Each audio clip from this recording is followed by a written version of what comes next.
Plymouth at 5 degrees this morning, whilst Aberdeen sits at 7. Yes, you heard that correctly. The southwest, colder than the northeast. And this temperature inversion is just the beginning of what could be the most significant pattern shift we've seen this winter.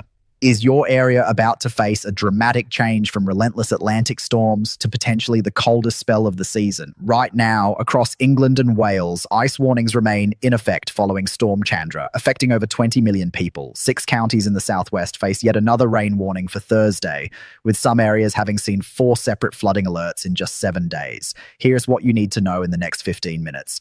I'll give you precise timing for London, Manchester, Birmingham, Glasgow, Cardiff, and Belfast within the next 60 seconds. We'll examine why 3 major weather models are showing completely different outcomes for early February, and I'll explain what's happening 30 kilometers above our heads in the stratosphere that could change everything. But first, drop your location in the comments right now, because tomorrow I'll be providing personalized forecasts for individual cities and counties based on the overnight model runs. So let's get straight to it. London, you are looking at 8 degrees today, dropping to near freezing tonight with patchy fog tomorrow morning.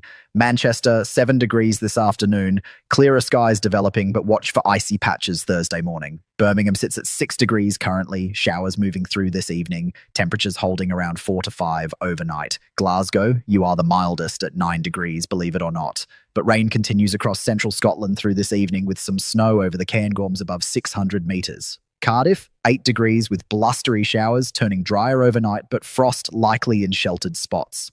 Belfast, 7 degrees with that ice warning in effect until 9 o'clock this morning, so do take care on untreated surfaces. Now, Storm Chandra has finally moved away northwards, taking that wall of rain with it, but we re-left in this uncomfortable battleground between mild Atlantic air and bitterly cold air sitting just to our east. If you look at temperatures across Norway right now, they're re-sitting at minus 20 degrees Celsius. We're talking about air that's absolutely Arctic in nature, and it's tantalizingly close. The question isn't whether that cold air exists. The question is whether our atmospheric setup will allow it to flood westwards across the UK.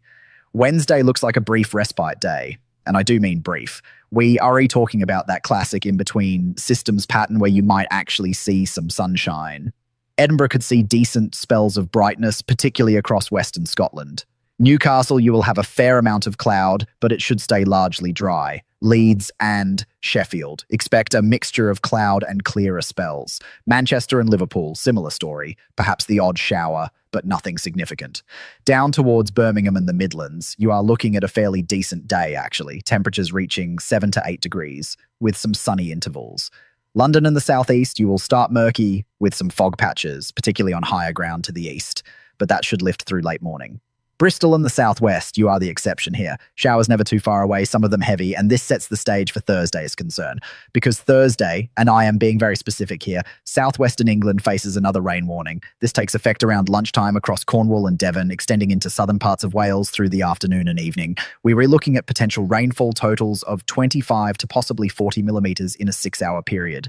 Now, ordinarily, that wouldn't warrant a yellow warning, but the ground across Somerset, Devon, Cornwall, parts of Dorset, it's absolutely saturated. We've already seen flooding from Storm Chandra. River levels remain high. The flood defences are being tested repeatedly. Plymouth, Exeter, Truro, you are in the firing line first. Bristol, Cardiff, Swansea, this arrives for you mid to late afternoon.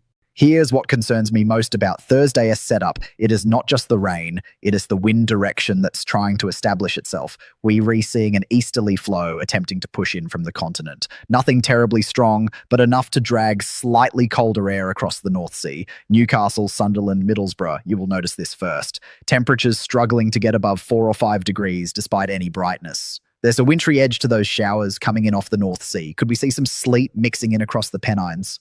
Possibly. Snow across the North York Moors above 300 metres. The models suggest yes, but we are talking about modest accumulations, perhaps 2 to 5 centimetres at most. Sheffield, Leeds, you were right on the edge of where rain transitions to sleet. Manchester, Liverpool, you'll stay as rain, but it'll feel particularly cold given the wind direction. And this is where it gets interesting. Actually, let me rephrase that. This is where the forecast gets properly complicated. And this is exactly why you need to check back tomorrow, because the overnight model runs will give us crucial clarity. The Met Office Unified model, our UK model, is showing this easterly flow establishing, but then getting pushed back out by more Atlantic weather systems moving in for the weekend. Business as usual, in other words. wet, windy, rather miserable conditions continuing. The GFS, the American model, has been consistently showing something different for the past 4 days. It's developing a blocking high pressure to our north and northeast around the 3rd to 5th of February. This would effectively cut off the Atlantic conveyor belt and open the door to much colder air from the east and eventually the north. The ECMWF, the European model, sits somewhere in between. It showing easterly winds developing early next week, but from an east-southeasterly direction, so not quite as cold, perhaps -5 degrees at 1,500 meters rather than -10 to -15. Let me explain why this 50-mile difference in where that high pressure sets up changes absolutely everything for Kent, Sussex, East Anglia, and the southeast. If the high establishes itself over Scandinavia, you are looking at a classic beast from the east setup. Bitterly cold winds straight off the continent, significant wind chill, and if we get moisture coming up from the south, potentially some meaningful snowfall for southern and eastern areas. But if that high sits just slightly further north, over Iceland or Greenland, the wind direction changes to more northerly, and suddenly it's Scotland and northern England in the firing line for the coldest conditions, whilst the south might escape with just cold rain. Aberdeen, Inverness, Fort William, you are watching this development closely, I imagine. The operational runs, the single high-resolution forecast from each model, they're all showing cold, if not very cold, air arriving in your region between the 8th and 10th of February. We are talking about maximum temperatures potentially struggling to get above freezing for several days. Dundee, Perth, Stirling, similar story. Edinburgh and Glasgow, you to see temperatures dropping to perhaps 1 to 3 degrees maximum, feeling well below freezing in any wind. But here's where I need to be completely honest with you. The ensemble members, those are the multiple, slightly different versions of each model run that help us gauge confidence. They not all on board yet. The GFS ensembles show about 50% of members going cold or very cold in early February, but that mainly in the final days of the 10-day run. The ECMWF ensembles are showing similar uncertainty. Some runs keep us in average or even mild Atlantic air. Some runs deliver that proper cold snap. The consensus hasn't formed yet. Now, I know some of you are thinking, we've heard this before. The comments on recent videos, I've read them all, and I understand the skepticism. Edinburgh started around 9 o'clock Monday morning, slight wind and rain, a little cold, but nothing major. Now it is Tuesday at 3 o'clock in the morning, no wind, no rain, average temperatures. Where's this cold everyone keeps talking about? And that is a completely fair point. We've been tantalizingly close to colder patterns several times this winter, and each time the Atlantic has won out. The mild air has pushed back in, the cold has stayed frustratingly offshore. But there's something happening above us that could change the game entirely. 30 kilometers up in the stratosphere, there's a feature called the polar vortex. Think of it as a massive spinning wheel of very cold air that sits over the Arctic during winter. When this vortex is strong and healthy, it generally keeps the cold air locked up over the polar regions and allows the Atlantic to dominate our weather. But when this vortex weakens, stretches, or even splits apart, it can have profound effects on our weather patterns 2 to 3 weeks later. The latest data is showing the potential for what called a sudden stratospheric warming. This is where temperatures in the stratosphere, normally around -70 to -80 degrees, rapidly warm by perhaps 40 to 50 degrees over just a few days. This warming puts enormous pressure on the polar vortex. The GFS model is showing the vortex splitting into multiple lobes around the 8th of February. One lobe heading towards Alaska, another towards Eastern Europe, effectively dismantling the structure that has been keeping our weather mild and Atlantic dominated. Now, the ensembles are only giving this about a 19% probability at the moment, and there has been some backing away in the last 48 hours, so I am not saying this is certain. What I am saying is that it's on the radar, it's being monitored closely, and if it does occur, the implications for our weather in mid to late February could be significant. We are talking about the potential for a sustained cold spell rather than just a brief cold snap. Leicester, Nottingham, Derby, you are right in that zone where cold air from the east meets moisture from the west in any easterly setup. Southampton, Portsmouth, Brighton along the south coast, you do be sheltered from the worst but still feeling temperatures drop. Dover, Folkestone, Margate, you are on the front line if that easterly pattern develops. Norwich and East Anglia, similar story. Cambridge, Oxford, you feel distinctly cold. York, Hull, Lincoln across the northeastern Yorkshire, you see frequent snow showers off the North Sea. Newcastle, particularly on higher ground to the west, could see significant accumulations. Cumbria and the Lake District would see some of the coldest conditions but clearer skies. Lancashire, Liverpool, Chester, you to be cold with limited snow. North Wales, Snowdonia would see snow above 400 metres.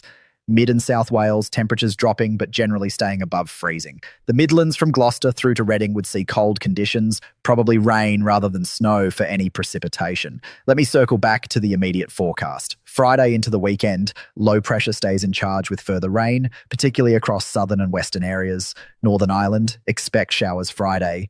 The Channel Islands and southwest England will see rain moving through Thursday night into Friday with a yellow warning in effect. Scotland, rain and wind. Friday and Saturday with gales possible in the far north. Temperatures across most areas. Saturday around 4 to 8 degrees. Fairly average actually, but feeling raw with cloud, rain and wind. Sunday, similar conditions as that battleground scenario continues. There has been discussion about why this winter has been so Atlantic dominated. The jet stream has been sitting persistently across the UK rather than north or south of us. This funnels low pressure systems right over us, meaning continuous rain and wind. The stratospheric developments could potentially shift that jet stream pattern. If we get a major warming and the polar vortex splits, it often leads to a more meridional pattern, allowing cold air to plunge southwards. But this remains speculative. I want to acknowledge the skepticism in the comments. There's been cold ramping this winter with forecasts that Haven Tea materialised. When you retold repeatedly that next week will definitely be cold and it doesn't happen, you stop believing. That is rational. What I am giving you is the full picture. The operational runs show cold in early February. The ensembles aren't fully on board yet. It is a possibility, not a certainty. Tomorrow, S-Forecast will have much more specific detail on the weekend and early next week. I'll be looking at exactly where that rain band sets up Friday night into Saturday. I'll be examining whether we see any snow in the forecast for higher ground in Wales and northern England. I'll be checking whether those easterly winds do indeed push in or whether the Atlantic wins out again. And crucially, I'll be seeing if there is any more agreement between the models on what happens from the 4th of February onwards. For those of you who have been waiting for proper cold and snow this winter, I know this has been frustrating. We've had these tantalizing scenarios appear in the long-range forecast multiple times. Each time, something hasn't quite clicked into place. The high hasn't been quite strong enough. The cold air hasn't quite made it far enough west. The jet stream hasn't quite buckled in the right way. Whether early February will be different, we genuinely don't know yet. The ingredients are there. Whether they come together at the right time and in the right place, that's the question. What I can tell you with confidence is that the next 5 days look unsettled. Rain at times, particularly in the south and west. Temperatures around average, perhaps slightly below. Some frost overnight, particularly inland. Some fog where winds are light. For Scotland, some snow over the mountains above 600 metres. For Northern Ireland, a mixture of bright spells and showers. For England and Wales, generally cloudy with outbreaks of rain, heaviest in the southwest. Check back tomorrow because, as I've said, those morning model runs could clarify the early February situation significantly. If we do see that high pressure strengthening to our north, I'll be going through region by region what that could mean. If we see it weakening, I'll explain what pattern we are likely to fall into instead. Either way, you'll have the information you need to plan ahead. Drop your specific location in the comments if you haven't already. City, town, county, whatever works for you. Tomorrow, I'll be pulling locations from the comments and giving detailed forecasts for those specific areas. It's much more useful than these broad regional overviews. Thank you for watching. I know the weather's been pretty grim for most of us lately, and I know the endless rain is wearing thin. Unfortunately, the immediate forecast doesn't offer much improvement. But there is at least the possibility of something different developing as we move into February. Whether that something different is cold and wintry or just a different flavor of unsettled, we'll know much more in the next 24 to 48 hours. Stay safe out there, particularly if you are in flood-affected areas or dealing with ice this morning. I'll see you tomorrow.